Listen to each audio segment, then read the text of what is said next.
കണ്ണൂരിൽ നിന്ന് മിഥുൻ പിള്ള ചേരുന്നുണ്ട്. മിഥുൻ, ഇപ്പോൾ കണ്ണൂരിലെ പിണറായിയുടെ സ്വന്തം വസതിക്ക് മുന്നിൽ കുറച്ച് അണികളൊക്കെ ഒത്തുകൂടിയിട്ടുണ്ട്. അവർ പ്രതിഷേധ സ്വരം ഉന്നയിക്കുന്നുണ്ട്. ഇപ്പോൾ ഇടതു നിരീക്ഷകനായ ശ്രീ പാണ്ഡ്യാല ഷാജി നമ്മളോട് പ്രതികരിച്ച ചില വാക്കുകളുണ്ട്. അതായത് കഴിഞ്ഞ തെരഞ്ഞെടുപ്പിൽ പിണറായി വിജയൻ 6 റൗണ്ടിലും പിന്നിലായിരുന്നു. അതായത് നാട്ടിൽ നിന്നു പോലുമുള്ള സപ്പോർട്ട്, അനുകൂല നിലപാട് പിണറായി വിജയനില്ല. അപ്പോൾ ഇപ്പോൾ കൂടിയിരിക്കുന്ന ഈ പ്രതിഷേധക്കാർ എന്ന് പറയുന്നത് കുറച്ച് സേവാപ്പണി ചെയ്യുന്ന പിണിയാളുകൾ മാത്രമാണ്, അല്ലാതെ യഥാർത്ഥ CPM പ്രവർത്തകരൊന്നുമല്ല എന്നുള്ളൊരു നിരീക്ഷണം കൂടി അദ്ദേഹത്തിന്റെ ഭാഗത്തു നിന്നും ഉണ്ടായിരിക്കുകയാണ്. രാഷ്ട്രീയ അടിമത്തം വെച്ചു പുലർത്തുന്ന കുറച്ചു പേർ മാത്രമാണ് ഇപ്പോൾ ഈ പ്രതിഷേധ സ്വരവുമായി എത്തിച്ചേർന്നിരിക്കുന്നത് എന്നാണ് ഒരുപക്ഷെ അങ്ങനെ തന്നെ കാണാൻ കഴിയും. നമുക്കറിയാം, ഈ റെയ്ഡ് തുടങ്ങി മണിക്കൂറുകൾ കഴിഞ്ഞു വീട്ടിന്റെ മുന്നിലേക്ക് കുറച്ച് പ്രവർത്തകരെങ്കിലും എത്തിച്ചേരാൻ. അതിനുശേഷമാണ് KK രാഗേഷ് ജില്ലാ സെക്രട്ടറിയുടെ നേതൃത്വത്തിൽ കുറച്ച് പ്രവർത്തകർ എത്തുന്നതും പ്രതിഷേധ സ്വരമൊക്കെ ഉയർത്തുന്നതും.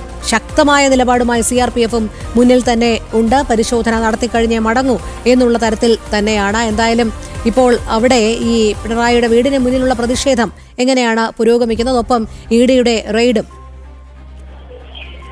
രോഹിണി, രാവിലെ ഏതാണ്ട് 6 മണിയോടുകൂടിയാണ് ഈ ED സംഘം പിണറായിയുടെ പാണ്ഡ്യാലമുക്കിലുള്ള വീട്ടിൽ എത്തിയത്. പക്ഷേ 8 മണിക്ക് മാത്രമാണ് അവർക്ക് ഉള്ളിൽ പ്രവേശിക്കാൻ വേണ്ടി സാധിച്ചത്. കാരണം ഈ വീട് ചൂഷിയിട്ടിരിക്കുകയായിരുന്നു.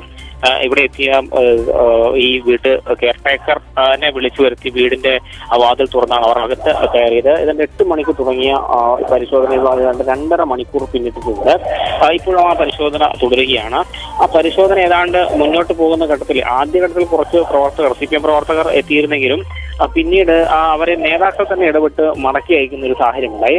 തൊട്ട് പിന്നാലെ CPMന്റെ ജില്ലാ സെക്രട്ടറിയും സംസ്ഥാന കമ്മിറ്റി അംഗവും ഇവിടെ എത്തുന്നു. അതായത് KK രാഗേഷും P ജയരാജനും എത്തുന്നു. തൊട്ടു പിന്നാലെ ഒരു 10-200ഓളം CPM പ്രവർത്തകർ ഇവിടേക്ക് എത്തി. ഇവിടെ ഇപ്പോൾ ഈ റെയ്ഡ് നടക്കുന്ന വീടിന് മുന്നിൽ കുത്തിയിരുന്നുകൊണ്ട് EDക്കെതിരെയും ED സതീശനെതിരെയും കേന്ദ്ര സർക്കാരിനെതിരെയും ഒക്കെ തന്നെ മുദ്രാവാക്യം വിളിച്ചുകൊണ്ടിരിക്കുന്ന ഒരു കാഴ്ചയാണ് നമുക്ക് കാണുവാൻ വേണ്ടി സാധിക്കുന്നത്. ഏറെ നേരം നിന്ന് മുദ്രാവാക്യം വിളിച്ചപ്പോൾ ആ റോഡിൽ കുത്തിയിരുന്നുകൊണ്ട് മുദ്രാവാക്യം വിളിക്കുന്നുണ്ട്. ഇടയ്ക്ക് അവർ പ്രതിഷേധം തുടങ്ങിയ ഘട്ടത്തിൽ ഈ വീടിനുള്ളിലേക്ക് തള്ളിക്കയറാൻ നീക്കം അവരുടെ ഭാഗത്തുനിന്നുണ്ടായെങ്കിൽ പോലും അത് പോലീസ് കൃത്യമായി ഇടപെട്ട് തടയുകയും തുടർന്ന് ഇപ്പോൾ ഏതാണ്ട് പോലീസ് പൂർണ്ണമായി ഈ ഗേറ്റിന് മുന്നിൽ നിന്നുകൊണ്ട് പ്രതിഷേധക്കാർ ഉള്ളിലേക്ക് കയറാത്ത വിധമുള്ള സജ്ജീകരണങ്ങൾ ഇവിടെ ഒരുക്കുകയും ചെയ്തിട്ടുണ്ട്. ഏതായാലും ശക്തമായ പ്രതിഷേധം ഇപ്പോഴും തുടരുകയാണ് എന്ന് തന്നെ പറയേണ്ടിയിരിക്കുന്നു. പക്ഷേ CPM ശക്തി കേന്ദ്രത്തിലായിരുന്നിട്ട് കൂടി ഈ പ്രവർത്തകരെത്താൻ അല്പം വൈകി എന്നുള്ള കാര്യം കൂടി നമ്മൾ എടുത്ത് പറയേണ്ടതുണ്ട്. CPM ഈ ഒരു പ്രദേശം എന്ന് പറഞ്ഞാൽ CPM വളരെ സ്വാധീനമുള്ള സ്ഥലമാണ്. അവിടെ CPM പ്രവർത്തകരെത്താൻ അല്പം ഒന്ന് വൈകിയിരുന്നു. ചിലപ്പം പുറത്ത് പ്രതിഷേധം നടക്കുന്നുണ്ടെങ്കിൽ പോലും അകത്ത് കൃത്യമായി EDയുടെ പരിശോധന നടക്കുകയാണ്. എക്സാലോജിക്കുമായി ബന്ധപ്പെട്ട് എന്തൊക്കെ രേഖകൾ കണ്ടെത്താൻ സാധിക്കും എന്നൊരു പരിശോധനയാണ് ഇപ്പോൾ നിലവിൽ ഈ EDയുടെ ഭാഗത്തു നിന്ന് നടത്തിക്കൊണ്ടിരിക്കുന്നത്. ശക്തമായ പരിശോധനകളാണ്. ഓരോ മുഖമൂലയും പരിശോധിക്കുന്നുണ്ട്. വീടിന് തൊട്ട് പുറകിൽ ഒരു ഔട്ട് ഹൗസ് ഉണ്ടായിരുന്നു. അവിടെ അടക്കം ED ഇപ്പോൾ പരിശോധന നടത്തിയിട്ടുണ്ട്. അകത്ത് ED പരിശോധിക്കുമ്പോൾ പുറത്ത് CPMന്റെ പ്രതിഷേധവും നടക്കുകയാണ്. രോഹിണി. ശരി മിഥുൻ. തിരുവനന്തപുരത്ത് നിന്ന് ശ്യാമപ്രസാദ് ചേരുന്നുണ്ട്. ശ്യാമപ്രസാദ്, ഇടത് കേന്ദ്രങ്ങളിൽ നിന്ന് പിണറായിക്ക് അനുകൂലമായ പതിവ് പല്ലവികൾ വരുന്നുണ്ട്. രാഷ്ട്രീയ വേട്ടയാടൽ, സംഘപരിവാർ അജണ്ട തുടങ്ങിയ പല ന്യായീകരണങ്ങളും പലയിടത്തും പ്രതിഷേധ സ്വരം, പേടിച്ച് പ്രതിഷേധിക്കുന്നത് പോലെയാണ് പലയിടങ്ങളിലും കാണാൻ കഴിയുന്നത്. കാരണം ഇങ്ങനെ മാധ്യമങ്ങൾക്ക് മുൻപാകെ വാഗ്ധോരണി നടത്തുന്ന നേതാക്കൾക്കൊന്നും തന്നെ എന്തിനാണ് വീണ വിജയൻ 1.72 കോടി കൈപ്പറ്റിയത് എന്നുള്ളതിൽ ഉത്തരമില്ല എന്നുള്ളത് തന്നെയാണ്. അതിന്റെ ഉത്തരം എന്തായാലും ED കണ്ടെത്തുമെന്നുള്ള കാര്യത്തിൽ സംശയമില്ല. ഐക്യദാർഢ്യം പ്രകടിപ്പിച്ചുകൊണ്ട് പിണറായിയുടെ വീട്ടിലേക്ക് പല നേതാക്കളും വന്നിരുന്നു. പക്ഷേ അവരെയൊന്നും ഉള്ളിലേക്ക് കടക്കാൻ ED സമ്മതിച്ചില്ല. ജോൺ ബ്രിട്ടാസിന്റെ കാര്യത്തിലും അങ്ങനെ ഉണ്ടായി എന്നാണ് മനസ്സിലാക്കാൻ കഴിയുന്നത്. തലസ്ഥാനത്ത് നിന്നുള്ള ഏറ്റവും പുതിയ വിവരങ്ങൾ എങ്ങനെയാണ് ശ്യാം? രോഹിണി, ഈ മണിക്കൂറുകളിലും റെയ്ഡ് പുരോഗമിക്കുകയാണ്. പ്രധാനമായും ഇത്തരത്തിൽ റെയ്ഡ് പുരോഗമിക്കുന്ന ഈ ഘട്ടത്തിൽ CPM നേതാക്കളടക്കമുള്ളവർ ഇങ്ങോട്ടേക്ക് എത്തിയിരിക്കുകയാണ്.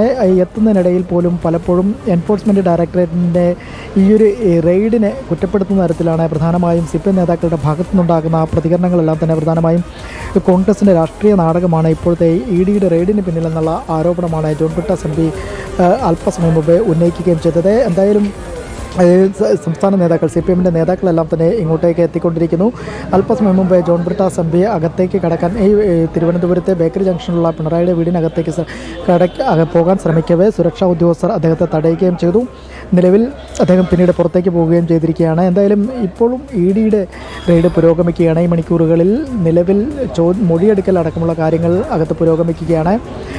ഈ വീട്ടിൽ നിന്ന് നിലവിൽ കൂടുതൽ സാമ്പത്തികമായ ഇടപാടുകൾ സംബന്ധിച്ചുള്ള കാര്യങ്ങളെല്ലാം തന്നെ പിണറായിയിൽ നിന്നും ഒപ്പം തന്നെ മകൾ വീണ വിജയനിൽ നിന്നും ചോദിച്ചറിയുന്നുള്ള കാര്യങ്ങൾ പുരോഗമിക്കുന്നു. ഒപ്പം തന്നെ നിലവിൽ ഈ സാമ്പത്തിക സ്രോതസ്സ്, അതായത് എക്സാലോജിക് സൊല്യൂഷൻസ് ലഭിച്ച സാമ്പത്തിക സ്രോതസ്സുകൾ അത് ഏതൊക്കെ തരത്തിലാണ് വിനിയോഗിച്ചതടക്കമുള്ള കാര്യങ്ങളിലേക്കാണ് ഇപ്പോൾ അന്വേഷണ സംഘം ചോദിച്ചറിയുന്നത്. ഇപ്പോൾ 4.5 മണിക്കൂർ ഈ റെയ്ഡ് പിന്നിടുമ്പോഴും എൻഫോഴ്സ്മെൻറ്റ് ഡയറക്ടറേറ്റിൻ്റെ അന്വേഷണ ഉദ്യോഗസ്ഥരുടെ ചോദ്യം ചെയ്യലിലാണ് പിണറായി വിജയനും മകൾ വീണ വിജയനും.